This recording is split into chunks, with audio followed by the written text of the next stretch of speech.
ગણિત ધોરણ 10 chapter number 14 આંકડાશાસ્ત્રના આજના લેક્ચરની અંદર આપ સર્વનું હાર્દિક સ્વાગત છે.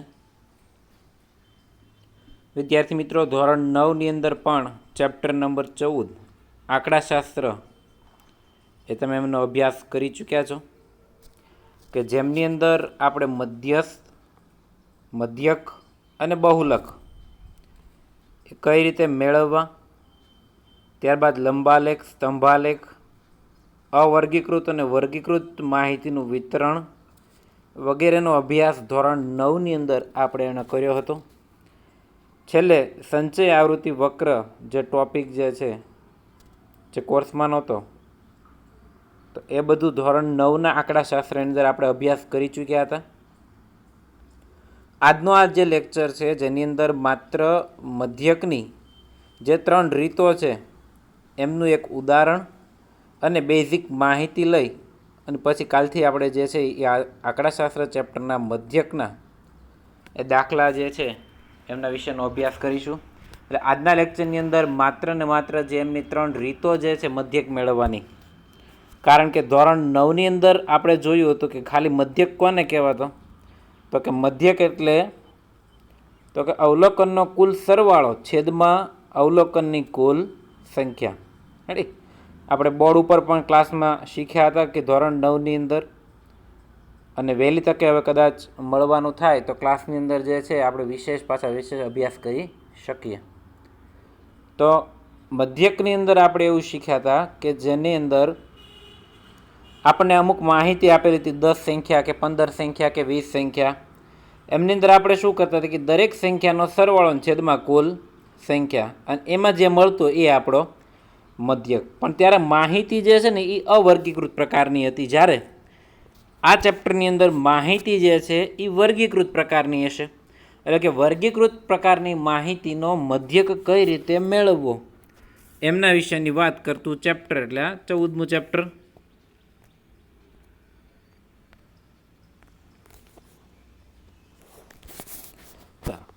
તો ચેપ્ટરની અંદર અત્યારે જેમની પાસે ટેક્સ્ટ બુક છે એમને માત્ર જ્યાં જ્યાં હું ટીક કરાવું છું ત્યાં જ્યાં તમારે ખાલી ટીક કરતું રહેવાનું છે, અને ચેપ્ટરના જે છે સૂત્રની સમજૂતી જે છે એ આપણે મેળવતા જઈએ.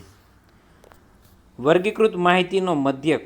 હવે આમની અંદર જે ઘાટા કલરનું, બ્લુ કલરનું જે સૂત્ર દેખાય છે એ સૂત્ર આપણને ખ્યાલ હોય તો ધોરણ 9માં આપણે આ સૂત્ર જોયું હતું કે જ્યારે માહિતી જે છે એક જ સરખી એક કરતાં વધારે હોય ત્યારે આપણે કોષ્ટક સ્વરૂપે દર્શાવી હતી, ખ્યાલ હોય તો. અને ત્યારે આ સૂત્ર આપણે ઉપયોગ કર્યો હતો. એટલે માત્ર જે છે અત્યારે તમારે ખાલી આ સૂત્રને એક બોક્સ જેવું કરી નાખો. રેડી? આમની અંદર જે છે એ ખાલી શું કહેવા માગે છે, એ સૂત્ર જે છે એ આપણે ધોરણ 9માં શીખ્યા હતા કે આ જે સૂત્ર જે છે એ શું દર્શાવે છે, તો કે આની અંદર જે એફ જે છે એ બધા શું છે, અવલોકનનો સરવાળો. અને આ જે બધી વસ્તુ દર્શાવે છે એ તમામ અવલોકન ઘટનાઓનો સરવાળો દર્શાવે છે. પણ આ જે છે અત્યારે આપણે કામનું નથી. હાલ ખાલી તમે આને બોક્સ કરી દો, જરૂર પડે ત્યારે હું તમને કહું છું. ક્લિયર? ચાલો પાછળ જોઈએ આપણે. પાછળના પેજ ઉપર ગ્રીક શબ્દ સિગ્મા, આની નીચે અંડરલાઈન કરી નાખો કે આ જે સિગ્મા છે એનો અર્થ શું થાય છે, સરવાળો. કે આગળ તમે સિગ્મા લખેલું હોય એટલે એ બધાનો શું કરે છે, સરવાળો કરે છે. એટલે આપણે ધોરણ 9માં આ સૂત્ર આપણે ખ્યાલ હોય તો લખ્યું હતું કે ભાઈ એક્સ બાર બરાબર સિગ્મા 1 to n એફઆઈ એક્સઆઈના છેદમાં સિગ્મા 1 to n એફઆઈ. એટલે કે આ સૂત્રને આપણે સંક્ષિપ્તમાં લખવું હોય તો આ રીતે લખી શકાય, એક્સ બાર બરાબર સિગ્મા એફઆઈ એક્સઆઈના છેદમાં સિગ્મા એફઆઈ. હવે પ્રશ્ન એમ થશે કે ભાઈ આ સૂત્રનો ઉપયોગ ક્યાં, અથવા તો આ સૂત્ર કઈ રીતે ઉપયોગ કરવાનો. તો નીચે એક તમને ઉદાહરણ આપ્યું છે, ઉદાહરણ નંબર 1. હાલ આ માહિતી જે છે એ અવર્ગીકૃત પ્રકારની માહિતી આપેલી છે કે જેની અંદર મેળવેલા ગુણ અને સામે વિદ્યાર્થીઓની સંખ્યા આપી છે. આમની અંદર તમે જુઓ કે ભાઈ 10 ગુણ મળ્યા વિદ્યાર્થી કેટલા છે, તો કે 1 વિદ્યાર્થી. 20 ગુણ મળ્યા હોય એવા વિદ્યાર્થી તો કે 1. 36 ગુણવાળા તો કે 3. 40 ગુણવાળા તો કે 4. 50 ગુણવાળા તો કે 3. આ રીતે માહિતી આપી છે. હવે આ માહિતી જે છે એ કોષ્ટક સ્વરૂપે છે. આપણે ધોરણ 9માં જે શીખ્યા ત્યારે એક જ માહિતી, ખાલી એક દાખલો જ કોષ્ટક સ્વરૂપે જોયો હતો, ખ્યાલ હોય તો. બાકીના બધા જ કેવી માહિતી હતી, અવર્ગીકૃત માહિતી હતી ને. કોષ્ટક સ્વરૂપે કોઈ માહિતી નહોતી, ખાલી રકમ આપેલી હોય, રકમ મદદથી આપણે ગોતતા. પણ જ્યારે આવી કોષ્ટક સ્વરૂપની માહિતી આપી છે એનો મતલબ શું છે? જો અહીંયા કે ભાઈ 10 એકવાર છે, 20 એકવાર છે, 36 કેટલી વાર આવે છે? 3 વખત આવે છે ને. તો જો એ જ રીતે આપણે ધોરણ 9માં આપણે કોષ્ટક બનાવતા શીખ્યા હતા, ખ્યાલ હોય તો છે. આ કોષ્ટકની શું દર્શાવે છે? જુઓ તો કે ભાઈ એક્સઆઈ એટલે કે મેળવેલા ગુણ, એફઆઈ એટલે કે વિદ્યાર્થીઓની સંખ્યા એટલે કે કુલ કેટલા વિદ્યાર્થીઓ જે છે એમની સંખ્યા દર્શાવે છે, એટલે કે એફઆઈ જે છે એમનું માપ દર્શાવે છે. અને ત્યારબાદ એફઆઈ એક્સઆઈ એટલે કે બંનેનો ગુણાકાર, અને આપણે જે છે એ આમનો સરવાળો કરવાનો હોય છે ને. કારણ કે 36ને હું 3 વાર લખું ને સરવાળો કરું એને કરતાં 36 તેરી 108 ને પછી આ બધાનો સરવાળો કરું તો સિમ્પલ થઈ જાય ને. રેડી?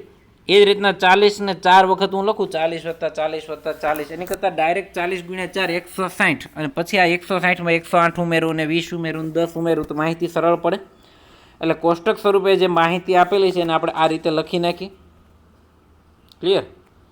ચલો, તો આમની અંદરથી આપણને એક વસ્તુ ખ્યાલ પડી ગઈ કે ભાઈ માહિતીની અંદર આ જે બધા છે એફઆઈ એક્સઆઈ એ કઈ રીતે મળે છે, તો ખ્યાલ આવી જ ગયો કે આ બધાનો ખાલી શું કરીએ છીએ આપણે નોર્મલ એફઆઈ અને એક્સઆઈ બધાનો ગુણાકાર કરીએ છીએ. આ ગુણાકાર કરીશું એટલે સામેની કિંમત મળશે.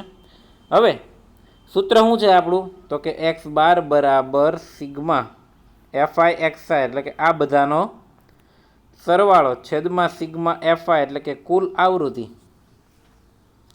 તો આની અંદર તમે જુઓ કે ભાઈ આ બધાનો સરવાળો કરશો તો 1779 એટલે કે આપણે અંશમાં લખશું 1779 છેદમાં કુલ આવૃત્તિ તો કે કેટલી છે?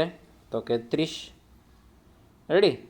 ચાલો હવે 1779 ભાગ્યા આપણે 30 કરશું તો જે મળશે એ આપણે શું મળી જશે? આનો મધ્યક, જે આપણે ધોરણ 9નું જે શીખ્યા છીએ.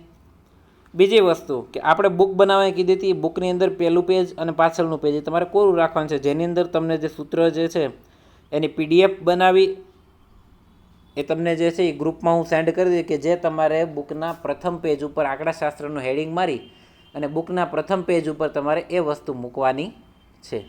ક્લિયર છે? ચાલો, તો હવે આપણે વાત કરીએ કે ભાઈ મધ્યક કઈ રીતે આનો મળશે. તો આપણે સિમ્પલ ખ્યાલ પડી ગયો. સરવાળો કેટલો છે? તો કે 1779 ભાગ્યા કેટલા કરવાના છે? તો કે 30. આ 1779 ભાગ્યા 30 કરશો તો કેટલા વડે ભાગ ચાલશે? તો કે 30 પંચા 150, અહીંયા 7, અહીંયા 2, અહીંયા 0, અહીંયા 9. ચાલો, 9 તેરીને 27 એટલે કે 270, અહીંયા 9 0 0. ચાલો, ભાગ નહીં આલે એટલે પોઈન્ટ, અહીંયા મીંડું 30 તેરીને 90. ચાલો 0 0. તો આનો ભાગાકાર કરશો તો એ આપણને કેટલો મળશે? 59.3. ક્લિયર છે? ચાલો, તો એ જે મળી ગયો એ 59.3 એ આપણો માહિતીનો શું થઈ જશે? મધ્યક થઈ જશે. ક્લિયર? હવે જો આ માહિતી જે છે એ કોષ્ટક કેવું છે? બહુ મોટા સ્વરૂપ છે. તો આને સંક્ષિપ્તમાં આપણે વર્ગીકૃત કરવું હોય તો ધોરણ 9માં આપણે તમને શીખવાડ્યું હતું વર્ગીકૃત કઈ રીતે બનાવવું. છતાં પણ ખ્યાલ ન હોય તો આપણે વર્ગીકૃત માહિતી બનાવવા માટે માનો કે આપણે એક વર્ગ અંતરાલ લઈ લઈએ છીએ કે જે 10 થી 25નો લઈએ છીએ. રેડી? હવે બધાની વર્ગ લંબાઈ હું સરખી રાખું છું. વર્ગ લંબાઈ કઈ રીતે મળશે? જો તો વર્ગ લંબાઈ ધોરણ 9માં આપણે શીખ્યા હતા કે વર્ગ લંબાઈ h કઈ રીતે મળશે? તો કે એની અધસીમા અને ઉધ્વસીમા એટલે કે આગળ જે છે એ અધસીમા, પાછળ છે એની ઉધ્વસીમા એટલે કે મોટામાંથી નાનું શું કરી નાખવાનું? બાદ. તો 25માંથી 10 બાદ કરશો તો કેટલા વધશે? 15. તો આ જે 15 બચ્યા એ 15 કોણ હશે? એની વર્ગ લંબાઈ. રેડી? આપણે ધોરણ 9માં શીખ્યા હતા વર્ગ લંબાઈ કોને કહેવાય, અધસીમા કોને કહેવાય, એની ઉધ્વસીમા કોને કહેવાય. ખ્યાલ પડ્યો? માનો કે આની મધ્ય કિંમત તમને કીધી હોય તો આ વર્ગની 10 અને 25ની મધ્ય કિંમત, તો ત્યારે તમને ખ્યાલ હોય તો મેં વાત કરી હતી કે ભાઈ એની પહેલી સંખ્યા અને બીજી સંખ્યા મધ્ય કિંમત એટલે વચ્ચેનું કેમ મળે? તો કે આ બેનો સરવાળો ભાગ્યા 2 એટલે કે 10 + 25 ભાગ્યા 2. 10 ને 25 એટલે કેટલા થઈ જશે? 35. 35 ભાગ્યા 2 એટલે 17.5. રેડી? તો આ થઈ ગયા એની મધ્ય કિંમત. જો મધ્ય કિંમતનું આ સૂત્ર છે એની ઉપર ખાલી અંડરલાઈન કરી નાખજો. ક્યારેક તમારે જે છે એ જરૂર પડે કે ભાઈ એની મધ્ય કિંમત જે છે એ કઈ રીતે મળે? તો કે એની ઉધ્વસીમા વત્તા એની અધસીમા ભાગ્યા 2 એટલે કે જે સંખ્યા આપેલી છે વર્ગીકૃત માહિતીની બંનેનો સરવાળો ભાગ્યા 2. તો જો અહીંયા 10 અને 25ના સંદર્ભમાં વાત કરીએ તો આપણે જો એનું મધ્ય કિંમત કેટલી થશે 17.5 થઈ જાય. પ્રશ્ન એમ થાય કે સાહેબ આ મધ્ય કિંમતની જરૂર ક્યાં પડી, પણ આપણે જે છે આની અંદર માહિતીની અંદર હવે જુઓ આ તો બધા જે છે એ કોણ છે આપણા એફઆઈ છે, પણ આને જે છે એ આપણે એક્સઆઈ કહી શકાય નહીં. ક્લિયર? એને આપણે એક્સઆઈ કહી શકાય નહીં. તો એક્સઆઈ કોને કહેશું? તો કે એક્સઆઈ જે છે એ દરેક વર્ગ અંતરાલની આવૃત્તિ તેની મધ્ય કિંમતની આસપાસ હોય છે. એટલે કે જ્યારે વર્ગીકૃત માહિતી હશે, રેડી, આ રીતની વર્ગીકૃત માહિતી હશે એટલે જે નીચે સંખ્યા દર્શાવી છે એ કોણ હશે? બધા એફઆઈ. પણ એક્સઆઈનો પ્રશ્ન થાય કે ભાઈ એક્સઆઈ કોણ? તો એક્સઆઈ જે છે એ આપેલા વર્ગ અંતરાલની શું હશે? મધ્ય કિંમત. જો કોષ્ટક આગળ તરફ જઈએ તો આપણને ખ્યાલ આવી જાય છે કે ભાઈ મધ્ય કિંમત જે છે એ કઈ રીતે આપણને એની મળે છે. રેડી? પાછળના પેજ ઉપર તમે જુઓ કોષ્ટક 14.3. આ કોષ્ટક 14.3માં એફઆઈ તો મેં તમને કીધું એમ કે જે નીચેના બધા હતા આવૃત્તિ કે જેમનો આપણે સરવાળો કરીએ તો સરવાળો કેટલો થાય છે? 30. તો આ બધા કોણ થઈ ગયા? એની સિગ્મા એફઆઈ એટલે કે બધાની આવૃત્તિ થઈ ગઈ. હવે એક્સઆઈ કોણ થાય? તો કે આ બધાને હું એક્સઆઈ કહી શકું નહીં. કહી શકાય? તો કે ના કહી શકાય. આ બધા એક્સઆઈ નથી. તો એક્સઆઈ કઈ રીતે મળશે? તો કે એમની મધ્ય કિંમત. કોની મધ્ય કિંમત? તો કે વર્ગ અંતરાલની. 10 અને 25ની વર્ગ કિંમત કેટલી થાય? 17.5. 25 અને 40ની તો કે 32.5. 40 અને 55ની તો કે 47.5. તો કદાચ તમે એમ કહો કે ભાઈ મને ખબર ના પડી કે ભાઈ 47.5 કઈ રીતે આવ્યા? તો કે આ બંનેનો સરવાળો તમે કરો તો કે 40 + 55 ભાગ્યા 2. 40 ને 55 એટલે કેટલા થઈ જશે? તો કે 95. રેડી? અને 95 ભાગ્યા 2 કરો તમે એટલે કેટલા આવી જશે? 47.5. ક્લિયર છે? એટલે આ રીતે જે છે એ મધ્ય કિંમત મળે છે. આ દરેક વર્ગ અંતરાલની મધ્ય કિંમત છે. જો સામેની ખાલી. ક્લિયર છે?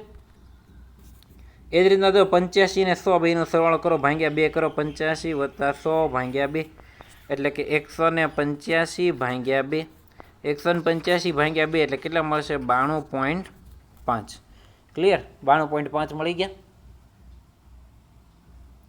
તો આ થઈ ગયું આપણે બધા એક્સઆઈ. હવે તો આપણું સૂત્ર જે છે સિગ્મા એફઆઈ એક્સઆઈના છેદમાં સિગ્મા એફઆઈ. તો જો આપણને ખ્યાલ પડી ગયો કે ભાઈ 17.5 ગુણ્યા 2 કરશું એટલે કેટલા મળશે? તો કે 35. 32.5 ગુણ્યા 3 કરશું એટલે 97.5. ઘણા એમ કે ભાઈ સાહેબ આમાં ગુણાકાર નો આવડ્યો. તો જુઓ 32.5 ગુણ્યા 3 તમે કરશો તો 5 તેરી 15 પાંચડો વધી પડી 1. આ પોઈન્ટ આમ નામ 3 દુ 6 ને 1 7 3 3 9. તો જો 97.5 ગુણાકાર છે. રેડી? તો આ રીતે જે છે એનો ગુણાકાર આપણે કરેલો. એ જ રીતના 47.5નો 7 સાથે ગુણાકાર કરી જુઓ 332.5 આવે છે. 62.5નો 6ની સાથે ગુણાકાર કરીશું તો આપણે કેટલા મળશે? તો કે 375.5. 375. ત્યારબાદ 77.5નો ગુણાકાર 6 સાથે કરીશું તો 465. 92.5નો ગુણાકાર કરીશું તો 555. આ દરેકે દરેક પોઈન્ટનો જે છે આપણે સરવાળો કરી તો જો 5 અને 5 એટલે પોઈન્ટ પછી 0 વધી પડી 1. બાકીનો સરવાળો કરો એટલે પાછા શું થઈ જશે? જો ટોટલ બધાનો સરવાળો થઈ જશે 1860. તમારી રફ બુકમાં જે છે એમનો તમે સરવાળો કરશો તો સરવાળો કેટલો મળે છે? 1860. સૂત્ર મૂકીએ આપણે. સૂત્ર આપણને ખ્યાલ જ છે. સૂત્ર કયું છે? તો કે ભાઈ સિગ્મા એફઆઈ એક્સઆઈના છેદમાં સિગ્મા એફઆઈ. ચાલો 1860 ભાગ્યા આની કિંમત કેટલી છે? તો કે 30. 1860 ભાગ્યા 30 કરશો. ચાલો 1860 ભાગ્યા 30 તો 6 તેરીને 18 મતલબમાં 180 થશે ને? 30 6 કે 180. અહીંયા ખાલી 6 મીંડું મીંડું ઉપરથી મીંડું ઉતારીએ 30 દૂને 60. તો આપણો જે મધ્યક જે છે એ કેટલો મળી ગયો? 62. વિદ્યાર્થી મિત્રો આજે મેં વર્ગીકૃત માહિતીનું કોષ્ટક જે બનાવેલું છે એ આગળની માહિતી જે કાચી માહિતી હતી કે જેનો મધ્યક આપણે મળ્યો હતો ને 59.3 એ માહિતી ઉપરથી જ આપણે આ વર્ગીકૃતનું કોષ્ટક બનાવેલું છે. પણ તમે એક વસ્તુ વિચારો કે ભાઈ અવર્ગીકૃત માહિતીનો મધ્યક અને આ વર્ગીકૃત માહિતી બનાવી પછીનો મધ્યક એ બંનેનો અલગ અલગ આવ્યો. પહેલી વસ્તુ તો આ મધ્યક શોધવાની આ રીત જે છે એને કઈ રીત કહેવાય છે? પ્રત્યક્ષની રીત. એટલે કે આ જે સૂત્ર જે છે એ પહેલી રીત, એટલે કે પહેલી કઈ રીત છે? પ્રત્યક્ષની રીત. રેડી? આ જે સાદી રીત આપણે યુઝ કરી આને કહેવાય પ્રત્યક્ષની રીત. તમને ખ્યાલ આવી જવો જોઈએ કે આ રીત જે છે એને પ્રત્યક્ષની રીત અથવા તો સાદી રીત, કઈ સાદી રીત વડે જે છે એ આને કહેવામાં આવે છે. તો આ થઈ ગયું સિગ્મા એફઆઈ એક્સઆઈ છેદમાં સિગ્મા એફઆઈની કિંમત મૂકી અને આપણે મધ્યક મેળવ્યો. નિરીક્ષણ કર્યું હશે કે બંનેની અંદર જે છે એ સમાન સૂત્ર હતા, છતાં પણ જો આ બંનેના પરિણામ કેવા છે? ભિન્ન ભિન્ન છે. તો આ જે છે આની નીચે લીટી કરી નાખજો કે 59.3 છે એ સાચો મધ્યક છે, જ્યારે 62 જે છે એ અંદાજિત મધ્યક છે. પ્રશ્ન થાય ને સાહેબ કે ભાઈ પહેલી માહિતીના આ માહિતી બે સરખી જ છે તો બેના મધ્યક અલગ અલગ કેમ આવ્યા? પણ આ જે વર્ગીકૃત માહિતી છે જેની અંદર આપણે શું છે મધ્ય કિંમતના આધારે આપણે મધ્યક મેળવ્યો, જ્યારે પહેલાંની અંદર કોઈ આપણે મધ્ય કિંમતના આધારે હતું નહીં, ત્યારે આપણી પાસે આવૃત્તિ છે એ કમ્પ્લીટ હતી જ તે. રેડી? તો આમની અંદર એક્સઆઈની કિંમત જે આપણે શું કરીએ છીએ ધારેલી છે, એટલે કે મધ્ય કિંમત ધારેલી છે, જેના કારણે જે છે એ આપણને મધ્યક બેનનો ફેર આવે છે. એટલે સાચો મધ્યક કોણ છે? 59.3. રેડી? હવે જો આ એક્સઆઈની કિંમત તમને મોટી લાગ તો શું કરવું આપણે? આ કિંમત જો મોટી લાગતી હોય એક્સઆઈની બધી, તો આપણે એના માટે શું કરવું પડે? તો કે હવે એક બીજી રીત છે આમના માટેની, જે છે ધારેલા મધ્યકની રીત. રેડી? આપણે જો એક વસ્તુ છે કે એફઆઈ આપેલી છે આવૃત્તિ, એને કાંઈ કરી શકતા નથી, પણ ગણતરી સરળ બને એ માટે આપણે પ્રત્યેક એક્સઆઈને નાની સંખ્યામાં પરિવર્તન કરવા માટે મધ્યકની એક બીજી રીત જે છે ધારેલા મધ્યકની રીત, જેમના વિશે આપણે વાત કરવી છે. એની અંદર ધારેલા મધ્યક જે છે એ આપણે તરીકે એક સંખ્યા પસંદ કરવાની છે, જેને આપણે શેના વડે દર્શાવીશું? એ વડે દર્શાવી શકીશું. આ જે છે એ ગણતરીનું કાર્ય જે છે એ આપણે ઓછું કરવા, મતલબ એટલી બધી ગણતરી ન કરવી પડે એના માટે જે છે એ આપણે ધારેલા મધ્યકની રીત એપ્લાય કરીએ. તો ધારેલા મધ્યકમાં ફેરફાર કેટલો થશે જુઓ, તો કે આની અંદર જે મધ્ય કિંમતવાળું કોષ્ટક છે, એટલે કે આપણું એક્સઆઈનું કોષ્ટક, એની અંદર કોઈ એક કિંમત આપણે ધારી લેવાની છે. એ કઈ રીતે ધારીશું? તો એની સરળ રીત છે કે જે મધ્યમાં આવતું હોય એવું. પણ આની અંદર એમ થાય છે કે સાહેબ આમાં મધ્યમાં તો કોઈ આવતું નથી, એટલે કે વચ્ચે જ કોઈ આવતું નથી. કાં તો તમે આ બેમાં કંઈક સમજી શકો કે ભાઈ આની ઉપર બે સંખ્યા છે, આની નીચે બે સંખ્યા છે, એટલે આ બેમાંથી એક કોઈક મધ્યક ધારવાનો થાય. તો આ દાખલાની અંદર જે છે એ આપણે 47.5 એને આપણે મધ્યક ધારીએ, એટલે કે એ ધારી અને દાખલો ગણવાની ટ્રાય કરીએ. વિદ્યાર્થી મિત્રો, પ્રત્યક્ષની રીતે તમે દાખલો ગણો અને એમનો જે જવાબ આવે એ જ જવાબ જે છે એ ધારેલ મધ્યકની રીતે આવશે.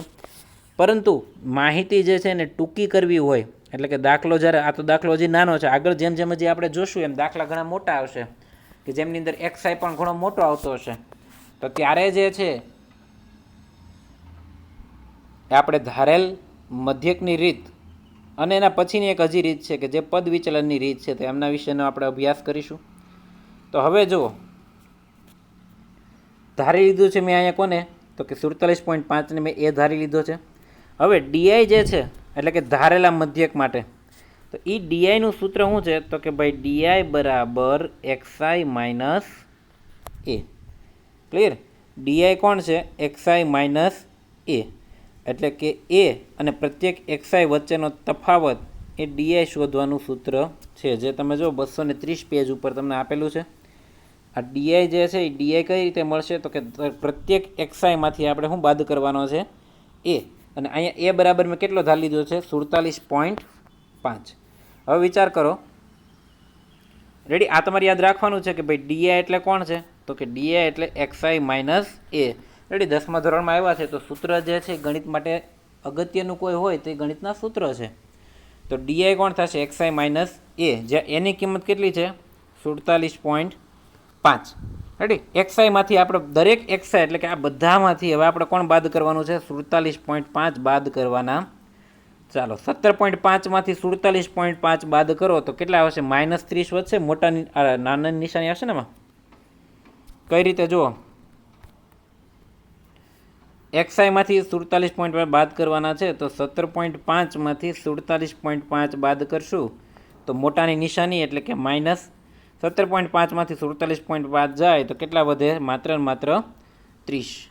એ રીતના 32.5 માંથી 47.5 કેટલા વધશે? માઇનસ 15. 47.5 માંથી 47.5 જાય તો કેટલા વધશે? 0. 62.5 માંથી 47.5 જાય તો કેટલા વધે? 15. 77.5 માંથી જાય તો 47.5 અને 92.5 માંથી જાય તો 45. તો આ બધા મળી ગયા આપણા ડીઆઈ. ફરીથી પાછું આપણે શું કરશું તો કે આ બધા એફઆઈનો અને ડીઆઈનો ગુણાકાર. તો એફઆઈ અને ડીઆઈનો બંનેનો ગુણાકાર કરીએ તો એ ગુણાકાર કેટલો થશે? તો કે ચાલો 30 દૂને -60, 15 તેરી -45, 0 કરે કોઈ પણ ગુણા એટલે 0, 15 છક 90, 30 છક 180, 45 છક 270. આ માઇનસવાળાનો સરવાળો કરો તો એ કેટલો થશે જુઓ તો? -105 -105 અને આનો સરવાળો કરો એટલે મીંડું 9 ને 8, 17, 17 ને 7, 2 એટલે કે 5 એટલે 540. આ 540 માંથી 105 આપણે બાદ કરી નાખીએ તો કેટલા વધશે જુઓ તો કે અહીંયા 3 અહીંયા 10 એટલે કેટલા વધશે? 435. ક્લિયર થયું? આ કઈ રીતે આવ્યું છે 435? તો કે આ જે સંખ્યા છે એ માઇનસ છે એટલે કે આનું 105 થાય છે, આનું જે છે એ 540 થાય છે. 540 માંથી 105 બાદ કરશું એટલે કેટલા વધશે? 435. તો આ મળી ગયું આપણું એફઆઈ ડીઆઈ. હવે જઈએ આપણે સૂત્રની તરફ. નીચેના પેજ ઉપર તમે જોશો કે તમને બહુ બધું આવું દેખાય છે, પણ એ આપણે કંઈ કામનું એટલું બધું છે નહીં. જે વિદ્યાર્થીઓને કોન્સેપ્ટ જોતો હોય કે આ સૂત્ર કઈ રીતે બન્યું તો એ વિદ્યાર્થી ખાલી અંદર જોઈએ.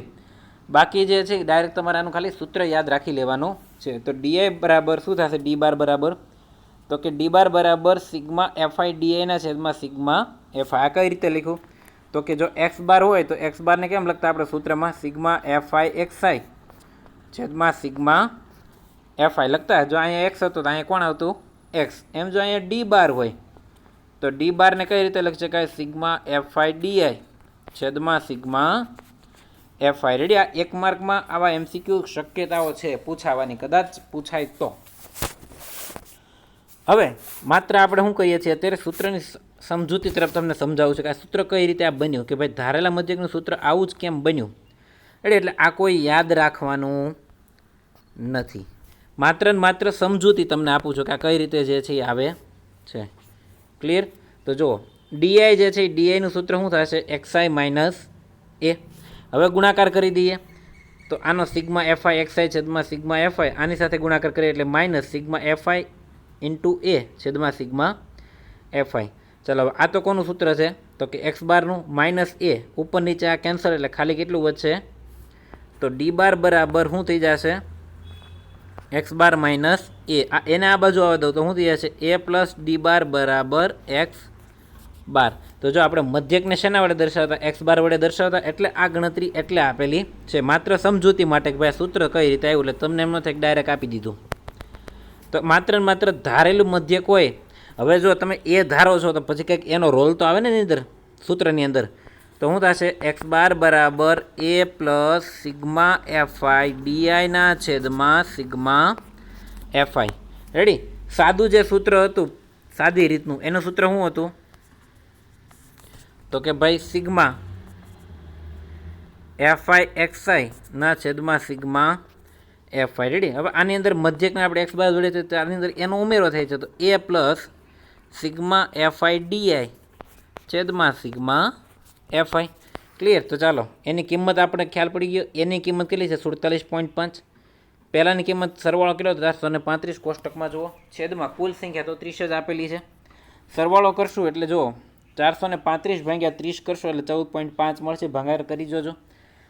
બંનેનો સરવાળો કરશો એટલે કેટલો આવશે તો કે 62. ક્લિયર? તો આ થઈ ગયો આપણા વિદ્યાર્થીએ મેળવેલા ગુણનો મધ્યક. કઈ રીતે? ધારેલા મધ્યકની રીતે. પણ હજી તમને પ્રશ્ન એમ થાય કે સાહેબ આ ડીઆઈ અમને મોટો લાગે છે, હજી આપણે કંઈક આને ઓછું કરી નાખીએ તો એની માટેની એક રીત આવે છે જે આવે છે પદ વિચલનની રીત. એમના માટે એક ભાઈ આવે છે જેનું નામ છે યુઆઈ ભાઈ. આ યુઆઈ કોણ છે? તો કે એક્સઆઈ માઇનસ એ અપોન એચ. હવે જો તમને ખ્યાલ છે કે એક્સઆઈ માઇનસ એ ખાલી હોત તો એ કોણ હતું? તો કે ખાલી એક્સઆઈ માઇનસ એ છે એ કોણ હતું? તો કે ડીઆઈ હતું. માત્ર કોનો ઉમેરો થાય છે? ભાગ્યા એચ. આ એચ કોણ છે? એની વર્ગ લંબાઈ. એટલે હવે જો એચ પાછો નવો આવે છે એટલે સૂત્રમાં કંઈક નવું એચ ઉમેરાશે, ગમે ત્યાં કાંઈક ગુણાકારમાં ગમે રીતે ઉમેરાશે. તો ખાલી સૂત્રની અંદર પદ વિચલનની રીત જે છે એ પદ વિચલનની રીતમાં ફેર કેટલો પડે છે? તો કે હજી આપણે નાનું કરવું હોય તો એની જે વર્ગ લંબાઈ છે એમના વડે છે એ તમે ભાંગી નાખો. પ્રશ્ન એમ થાય કે સાહેબ ક્યારેક વર્ગ લંબાઈ સમાન ન આવી હોય તો જો એવું ઉદાહરણ નંબર 3 જે છે બુકનું એમાં આવશે. તો જ્યારે જે છે આપણે યોગ્ય કોઈક ભાજક લઈ અને પદ વિચલન રીતનો ઉપયોગ જે છે એ આપણે કરી શકાય છે. રેડી? પણ એ જ્યારે ઉદાહરણ 3 આવશે ત્યારે વિશેષ આપણે સમજૂતી મેળવશું. હવે આની અંદર યુઆઈ જે છે યુઆઈ કઈ રીતે મળશે? જો આ કોષ્ટક આપણે શીખી લીધું, આ બધું એઝ ઇટ ઇઝ છે. યુઆઈ જે છે એ શું કરશે? તો કે ભાગ્યા એચ. એટલે કે એચ આપણો કેટલો છે? 15 છે. જો આની વર્ગ લંબાઈ જુઓ તો કેટલી છે? 15 છે. તો બધાને 15 વડે ભાંગી નાખો તો યુઆઈ મળી જાય. જુઓ, -30 ભાગ્યા 15 કરશો તો -2, -15 ભાગ્યા કરશો એટલે -1, 0 ભાગ્યા કરશો એટલે 0, 15 ભાગ્યા કરશો એટલે 1, 30 અને 45 ભાગ્યા 15 કરશો એટલે 3. જુઓ તો જો આ માહિતી એના કરતાંય પણ નાની પડી ગઈ ગુણાકારમાં. જુઓ પહેલાં કેવું થતું? તો આપણે ઓલા 17.5 પેજ નંબર 230 ઉપર જુઓ જે કોષ્ટક 14.3 આપેલું છે તો એની અંદર આપણે ગુણાકાર કરતા તો થોડુંક આપણને અઘરું પડતું હતું. ત્યાર પછી જ્યારે ધારેલા મધ્યકની રીત કરી તો એમની અંદર પણ થોડુંક આપણે ગુણાકારમાં જે છે એ થોડોક ઘણા ફેર, કારણ કે 45 × 6 કે 30 × 6 કે ઘણાને ભૂલ પડતી. પણ હવે આની અંદર તો સિમ્પલ થઈ ગયું. જુઓ હવે માત્ર તમારે શું કરવાનું છે? તો કે આ બધા યુઆઈનો આ એફઆઈ આરે ગુણાકાર એટલે આ મળશે આપણને એફઆઈ યુઆઈ.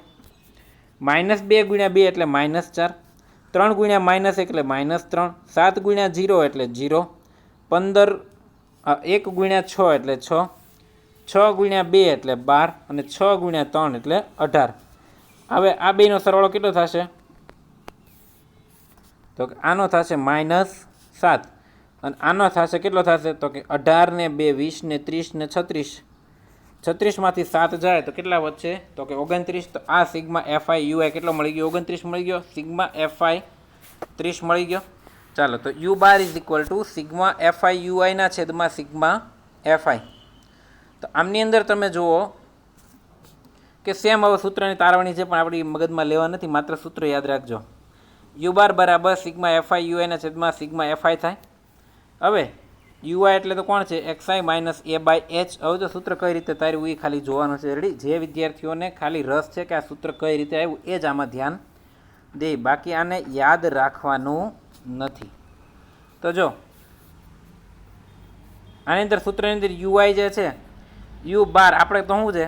મધ્ય કોને કહેવાય? એક્સ બારને કહેવાય. એટલે એ સૂત્ર આપણે મેળવીએ તો U bar is equal two શું થશે? સિગ્મા એફઆઈ યુઆઈના છેદમાં સિગ્મા એફઆઈ. તો હવે જો આની અંદર યુઆઈની કિંમત કેટલી થશે? તો કે એક્સઆઈ માઇનસ એ અપોન એચ. મેં તમને લખવાનું કીધું છે કે ભાઈ તમે લખી લેજો કે એક્સઆઈ માઇનસ એ અપોન એચ એ એમની કિંમત થશે. જો આ માહિતી છે એ માત્ર ને માત્ર જે હોશિયાર વિદ્યાર્થીઓ છે કે જેમને માહિતીની જરૂર છે કે કઈ રીતે આ સૂત્ર બન્યું તો એમના જ માટે ખાલી આપણે માહિતી આપીએ છીએ. તો આ જે છે યુઆઈ એની કિંમત મૂકો એક્સઆઈ માઇનસ એચ, ગુણાકાર કરી નાખી તો શું થઈ જશે? આ એચ જે છે એને હું બહાર લઈ લઉં છું. ગુણાકાર કરશો એટલે સિગ્મા એફઆઈ એક્સઆઈના છેદમાં સિગ્મા એફઆઈ માઇનસ એ × સિગ્મા એફઆઈના છેદમાં સિગ્મા. આ બંને કેન્સર એટલે ખાલી એ. આ બરાબર તો કોણ છે? આપણો એક્સ બાર જ છે. રેડી? હવે એચને આ બાજુ ગણતા હોય તો H into U bar is equal to X bar minus A. આ એને પહેલી સાઈડ જવા દઉં તો એક્સ બાર બરાબર શું થઈ જશે? તો કે એ પ્લસ એચ ઇન્ટુ યુ બાર. એટલે કે સૂત્ર શું થશે? ધારેલા પદ વિચલનની રીતનું. તો કે એનું સૂત્ર જે છે એ કંઈક આવા પ્રકારનું થઈ જાય. એ પ્લસ એચ સિગ્મા એફઆઈ યુઆઈના છેદમાં સિગ્મા એફઆઈ. એટલે આ જે છે એ માત્ર ને માત્ર સમજૂતી માટે છે. રેડી? આ તમારે કોઈ મગજમાં લેવાનું નથી, માત્ર ને માત્ર સમજૂતી માટે છે કે સૂત્ર જે છે એ કઈ રીતે મળ્યું. નેક્સ્ટ પેજમાં જોઈએ તો જો એનું સૂત્ર જે છે એની ઉપર અંડરલાઈન કરી નાખજો. આ સૂત્ર જે છે એ કોનું છે? તો કે પદ વિચલનની રીતનું સૂત્ર છે. રેડી? તો આમની અંદર જો એ એચ સિગ્મા એફઆઈ યુ અને સિગ્માના મૂલ્ય જે છે આપણે કોષ્ટક ઉપરથી મળી જાય. તો મૂલ્ય બધાને મૂકી એ કેટલો ધારેલો હતો 47.5. એચ એટલે કે વર્ગ લંબાઈ, આનો સરવાળો 29 ભાગ્યા 30. ચાલો 15 દૂને 30, 29 ભાગ્યા 2 એટલે 14.5. તો આ મળી ગયો આપણને પદ વિચલનની રીતે માહિતીનો મધ્યક કેટલો મળે છે 62. ક્લિયર. આ રીત થઈ ગઈ પદ વિચલનની રીત. ક્લિયર. ડીઆઈ જે છે એ ડીઆઈ સામાન્ય અવયવ હોય, જો તમામ ડીવાયમાં સામાન્ય અવયવ હોય એટલે કે બધા જો આગળના દાખલામાં આપણે જોયું તો એની અંદર ડીઆઈની જે કિંમત મળતી હતી તો એ જો 15ના ઘડિયામાં બધા આવી જતા હતા, તો એના માટે પછી પદ વિચલનની રીત જે છે એ સહેલી પડે. રેડી. ત્રણેય રીતો દ્વારા મેળવેલા મધ્યક જે છે એ સમાન જ છે. એટલે કે આપણને પ્રશ્ન થાય કે સાહેબ પરીક્ષામાં કઈ રીત વાપરવી, તમને એવું કીધું હશે કે ભાઈ મધ્યક મેળવો, તો પ્રશ્ન એમ છે કે સાહેબ ત્રણેય રીતે મધ્યક મેળવો. ના, મધ્યક મેળવવા માટે તમારે કોઈ પણ એક રીતનો ઉપયોગ કરવાનો છે. જે 3 રીતો છે કઈ કઈ છે તો કે સૌપ્રથમ પહેલી રીત જે છે એ પ્રત્યક્ષની રીત એટલે કે સાદી રીત, બીજી જે છે એ ધારેલા મધ્યકની રીત, અને ત્રીજી જે છે એ પદ વિચલનની રીત. રેડી. તો આ 3 રીતમાંથી તમે કોઈ પણ એક રીતનો ઉપયોગ કરી અને જે છે એ દાખલો કાઉન્ટ કરી શકો છો. ક્લિયર. એટલે આમના માટે જે છે એ એવું જરૂરી નથી કે તમે 3 રીતે દાખલો ગણો. હા, તમને એવું કીધું હોય કે ભાઈ મધ્યક જે છે એ 3 રીતે ઉકેલો, તો તમારે 3 રીતનો ઉપયોગ કરવાનો છે. પણ ખાલી એવું કહી દીધું હોય કે ભાઈ પદ વિચલનની રીતે ગણો, તો પછી કાંઈ આપણે ધારેલા મધ્યકની કે પ્રત્યક્ષની રીત કરવાની જરૂર છે નહીં. પણ એમની અંદર જે જે માહિતીની જરૂર પડે છે એ માહિતી જે છે એ તમને ખબર હોવી જોઈએ. ને છતાં પણ એક પીડીએફ એક પેજ એ તમને હું આપી દઈશ કે જેની અંદર તમારે પહેલા પેજમાં કઈ વસ્તુ લખવાની છે કે ભાઈ મધ્યક તો કે એના સૂત્રની અંદર ધારેલા મધ્યકની રીત આ, પ્રત્યક્ષની રીત આ, એમાં આ વસ્તુની જરૂર પડશે, એટલા સૂત્રનો ઉપયોગ થાય છે. રેડી. ચાલો, તો ત્યારબાદ ઉદાહરણ 2 જે છે એ આપણે ગઈકાલના લેક્ચરની અંદર એટલે કે પછીના લેક્ચરમાં જોશું. ત્યારબાદ સ્વાધ્યાયના બધા દાખલા આમની જે તમારે જે બુકમાં લખવાનું છે એમની પીડીએફ એ હું તમને જે છે એ પીડીએફ એ તમને વોટ્સઅપમાં સેન્ડ કરી દઈશ.